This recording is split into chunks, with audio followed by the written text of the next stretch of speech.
A pedidos, vamos falar um pouco hoje sobre o rim, esse órgão que a gente sempre esquece no cotidiano. Brincadeira minha. Vem comigo.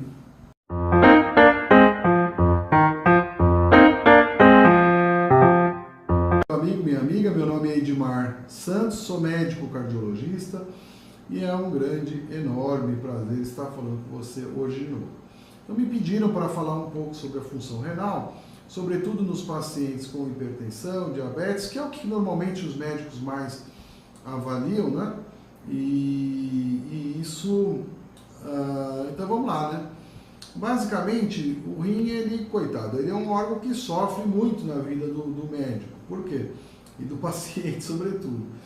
Porque a insuficiência renal, ela está presente em 10% em algum grau, que vai de grau 1 até grau 5, na vida dos brasileiros, né? Então, a gente tem insuficiência renal pré-renal, por exemplo, que é um grande queimado, uma pessoa muito desidratada, uma insuficiência cardíaca, não chega sangue no rim, tem lá insuficiência renal pré-renal. A gente tem insuficiência renal, né?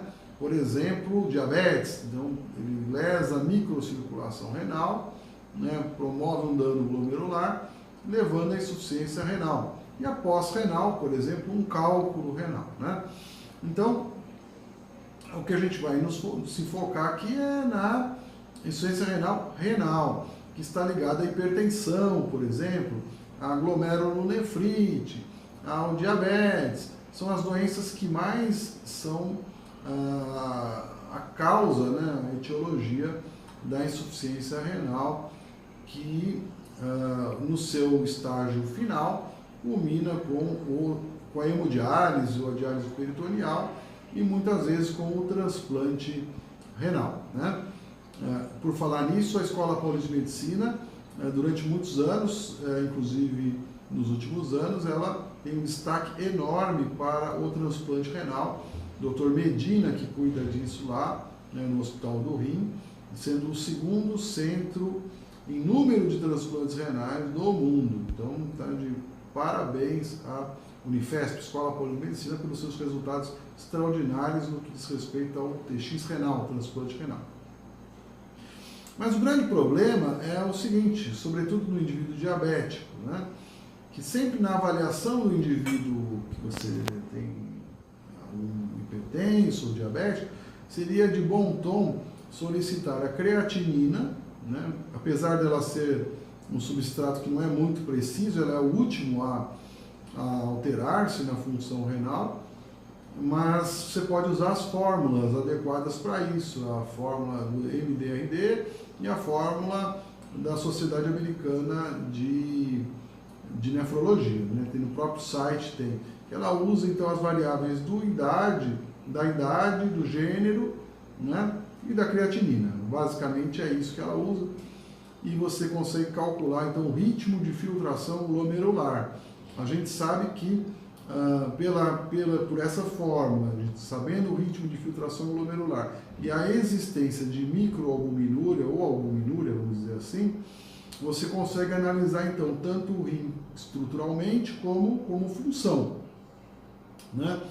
E claro que a existência das duas coisas, albuminúria e ritmo de filtração glomerular reduzido, traduz uma classificação pior, mais perto do 4, do 5, e quando em estágios iniciais do 1, né? A classe funcional então varia de 1 a 5 na insuficiência renal, né?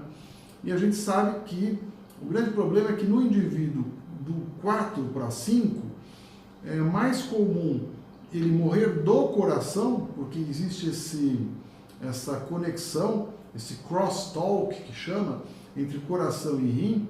É mais comum ele morrer do coração antes do que fazer a substituição renal, o transplante. Então é um grande problema, né? O paciente renal crônico, ele é sempre visto no mundo da cardiologia como um paciente de altíssimo risco, muito alto risco, vai além do alto risco. E em geral eles não respondem bem a estatinas, né? O estudo SHARP mostrou que o paciente renal crônico responde à estatina sim, mas o dialítico não. Então, estatina nesse grupo de pacientes não parece muito plausível, né? E a gente sabe que existe um número mágico aí, que é de 60, né? O ritmo de filtração glomerular abaixo de 60 é onde começam a haver os desfechos cardiovasculares, que são os principais entre os pacientes renais. Então a doença renal ela é altamente prevalente, como a gente falou, 10% dos pacientes no Brasil têm algum grau de déficit renal. Ele deve ser avaliado através de albuminúria e dosagem de creatinina, usando a fórmula adequada para isso. E deve ser feito todo o esforço possível e imaginado para impedir a evolução da insuficiência renal, que quer seja uma dieta hipoproteica é o recomendado, as proteínas em geral pioram a função renal, né? E a doença de base, quer dizer, tem que controlar adequadamente o diabetes, a hipertensão.